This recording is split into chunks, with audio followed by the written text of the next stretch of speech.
السلام علیکم بچوں، کیسے ہیں آپ لوگ؟ امید ہے سب ٹھیک ہوں گے۔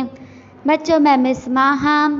بچوں آج کا لیکچر ہمارا نمبر 8 ہے، جس میں آپ کو مترادف الفاظ بتاؤں گی۔ تو سب سے پہلے ہم مترادف الفاظ کی تعریف پر چلتے ہیں۔ ایک جیسے معنی رکھنے والے الفاظ کو ہم معنی یا مترادف الفاظ کہتے ہیں۔ بچوں ایسے الفاظ جن کے معنی ایک جیسے ہوں پر وہ لکھنے میں اور بولنے میں مختلف ہوں، اسے مترادف الفاظ کہتے ہیں۔ بچوں میں نے نیچے مثلاً لکھی ہے۔ نمبر 1 پہ لکھا ہے امیر، مالدار۔ مالدار کا مطلب بھی امیر ہے اور امیر کا مطلب بھی مالدار ہے۔ دونوں کے معنی ایک جیسے ہیں پر لکھنے میں مختلف ہیں۔ نمبر 2 حسین، خوبصورت۔ حسین کا مطلب بھی خوبصورت ہوتا ہے اور خوبصورت کا مطلب بھی حسین ہوتا ہے۔ دونوں کے معنی ایک جیسے ہیں پر لکھنے میں مختلف ہیں۔ نمبر 3 اجالا، روشنی۔ اجالا کا مطلب بھی روشنی ہوتا ہے اور روشنی کا مطلب بھی اجالا ہوتا ہے۔ تو بچوں مثلاً سے آپ کو پتہ چلا ہوگا کہ ایسے الفاظ جن کے معنی سیم ہوں پر وہ لکھنے میں اور بولنے میں الگ ہوں، اسے مترادف الفاظ کہتے ہیں۔ اب آگے ہم اس کی لسٹ پر چلیں گے۔ تو یہ میں نے آپ کے لیے لسٹ بنائی ہے، آپ اس میں سے مترادف الفاظ کو پڑھیے گا اور اسے اچھی طرح سے یاد بھی کریے گا تاکہ آپ کو بعد میں پریشانی نہ ہو۔ جو یہ مترادف الفاظ کی مشق ہے، آپ نے جملوں کو پڑھ کر خالی جگہ میں مترادف الفاظ لکھنا ہے۔ نمبر 1 پر میں نے لکھا ہے ہر ملک کی پہچان اس کا پرچم ہوتا ہے، ہمارا ڈیش سبز اور سفید رنگ کا ہے۔ اب میں نے پرچم کے نیچے لائن لگائی ہے، یعنی آپ نے اس کا مترادف الفاظ لکھنا ہے، اور پرچم کا مترادف الفاظ جھنڈا ہوتا ہے، تو آپ نے پہلی خالی جگہ میں جھنڈا لکھنا ہے۔ بچوں ایک میں نے بتا دیے، باقی آپ خود سے کریں گے۔ نمبر 2 پر لکھا ہے مجھے اونچائی سے ڈر لگتا ہے، اس لیے میں ڈیش پہ نہیں چڑھتا۔ اب نمبر 2 پر میں نے اونچائی کے نیچے لائن لگائی ہے، اب آپ اونچائی کا مترادف الفاظ خود سے سوچ کر لکھیں گے۔ نمبر 3 پر ہمیں مہمانوں کے لیے آرام و ڈیش کا خیال رکھنا چاہیے۔ اب میں نے آرام کے نیچے لائن لگائی ہے، اب آپ اس کا مترادف الفاظ سوچ کر لکھیے گا۔ نمبر 4 مجھے آسان و ڈیش کام پسند ہے، اب اس کا آپ آسان کا مترادف الفاظ لکھیں گے۔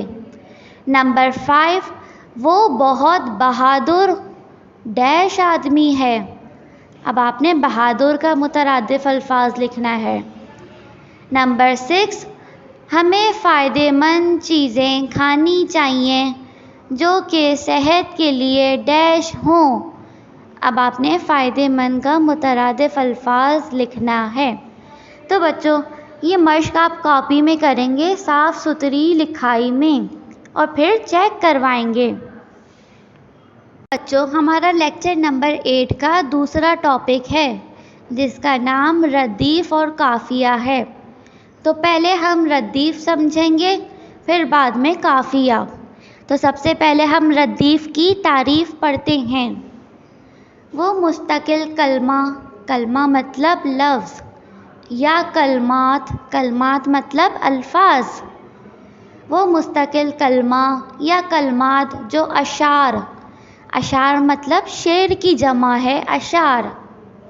تو میں دوبارہ یہ لائن پڑھوں گی، وہ مستقل کلمہ یا کلمات جو اشعار کے آخر میں بار بار دہرائے جائیں ردیف کہلاتے ہیں۔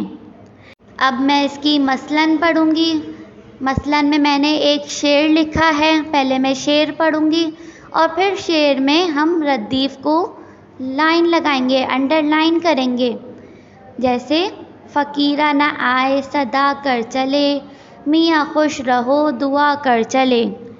بچوں، ردیف ان الفاظ کو کہتے ہیں، ایسے الفاظ جو ایک جیسے ہوں اور کسی بھی شعر کے آخر میں بار بار لکھے جائیں، ردیف کہلاتے ہیں۔ اب اس شعر کے آخر میں کر چلے بار بار لکھا گیا ہے اور آخر میں لکھا گیا ہے، تو یہ ردیف الفاظ ہیں۔ بچوں، ضروری نہیں کہ ہر شعر کے آخر میں ردیف آئیں، کچھ شعر ردیف کے بغیر بھی ہوتے ہیں۔ ضروری نہیں ہوتا کہ ہر شعر میں ردیف آئے، یعنی ضروری نہیں کہ ہر شعر میں ملتے جلتے الفاظ آئیں، تو کچھ شعر ردیف کے بغیر بھی ہوتے ہیں۔ اب بچوں، ہم قافیہ الفاظ پڑھیں گے اور سمجھیں گے کہ قافیہ الفاظ کسے کہتے ہیں۔ تو سب سے پہلے ہم قافیہ الفاظ کی تعریف پڑھیں گے۔ وہ الفاظ جو اشعار کے آخر میں لیکن ردیف سے پہلے استعمال ہوں، قافیہ کہلاتے ہیں۔ مثلاً فقیرہ نہ آئے صدا کر چلے، میاں خوش رہو دعا کر چلے۔ بچوں، ایسے الفاظ جو ردیف سے پہلے آتے ہوں اور ہم آواز ہوں، یعنی ایک جیسی آواز والے ہوں، وہ قافیہ کہلاتے ہیں۔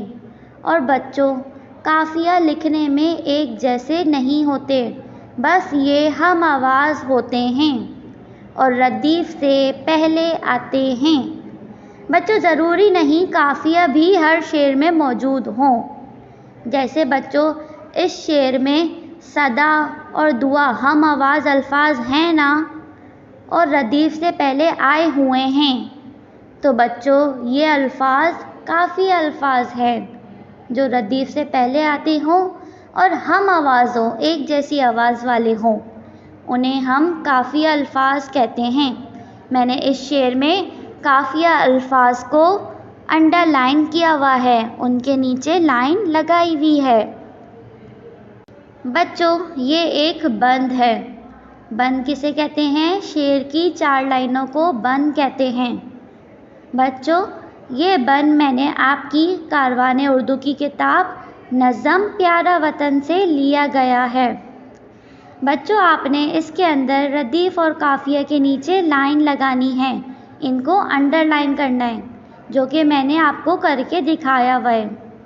تو میں بند پڑھوں گی اور پھر آپ کو بتاؤں گی کہ اس میں سے کون سے ردیف ہیں اور کون سے قافیہ ہیں۔ اچھی اپنی عادت رکھیں۔ بچوں، عادت جو ہے وہ قافیہ ہے اور ردیف جو ہے وہ رکھیں ہیں، صحیح ہے؟ صاف ستھری حالت رکھیں۔ بچوں، اس میں رکھے جو ہے وہ ردیف ہے، یعنی کہ سیم ہے، اور قافیہ جو ہے وہ حالت ہے۔ دل میں سب کی چاہت رکھیں، جسم و جاں میں طاقت رکھیں۔ بچوں، اب دیکھیں جو آخر میں جو الفاظ آ رہے ہیں، رکھیں رکھیں رکھیں، یہ سیم ہو رہے ہیں اور یہ ردیف الفاظ ہیں۔ اور جو ہم آواز الفاظ ہیں جو ردیف سے پہلے آ رہے ہیں، وہ ہے عادت، حالت، چاہت، طاقت۔ تو بچوں، یہ قافیہ الفاظ ہیں جو کہ ہم آواز بھی ہو رہے ہیں اور ردیف سے پہلے آ رہے ہیں۔ تو بچوں، یہ قافیہ الفاظ ہیں۔ بچوں، اب یہ بند نمبر 2 ہے، یہ بھی پیارا وطن سے میں نے لیا ہے۔ بچوں، اب آپ اس بند میں خود سے لائن لگائیں گے، ردیف کے نیچے بلو سے لائن لگائیں گے اور قافیہ کے نیچے ریڈ کلر سے لائن لگائیں گے، جیسے میں نے پچھلے بند میں لگائی تھی۔ یہ آپ کام خود سے کریں گے۔ تو بچوں، آج کا لیکچر ہمارا مترادف الفاظ اور ردیف اور قافیہ کا تھا۔ امید ہے آپ نے اچھے سے سمجھا ہوگا۔ اب آپ یہ تمام کام اپنی کاپی میں کریں گے اور پھر چیک کرائیں گے۔ اپنا بہت سا خیال رکھیے گا، پھر ملیں گے انشاءاللہ اگلے لیکچر میں۔ اللہ حافظ۔